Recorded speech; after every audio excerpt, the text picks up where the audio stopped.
মার সাথে মারহাম হিসাবে ছেলের বয়স কত হলে ভালো হয়? প্রাপ্তবয়স্ক হতে হবে।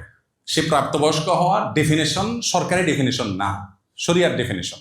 শরিয়া প্রাপ্তবয়স্কর যে ডেফিনেশন দিয়েছে এটা হলো অনেক যৌক্তিক, অনেক লজিক্যাল। এখন সারা দুনিয়াতে কোনো দেশে প্রাপ্তবয়স্কের বয়স 18-20, এটা যদি মনে হয় যে ঠিক আছে, আইন প্রণেতারা এটাকে 35 করে দিল যে তার নিচে শিশু, আইনত তাই এর পিছনে লজিক্যাল কোনো গ্রাউন্ড নাই। বা 18 কোন হিসাবে, 16 না কেন, 20 না কেন, কোনো যুক্তি নেই।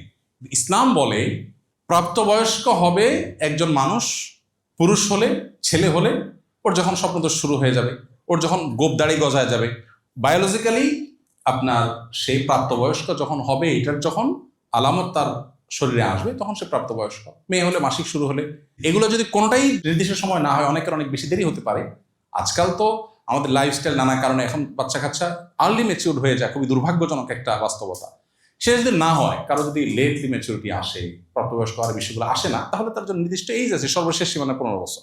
এটা ক্রস করলে অটোমেটিক সে প্রাপ্তবয়স্ক হবে। অতএব শরিয়ার দৃষ্টিকোণ থেকে প্রাপ্তবয়স্ক হলেই তাকে মাহরাম হিসাবে মা বা বোন তারা সাথে নিয়ে যেতে পারবে।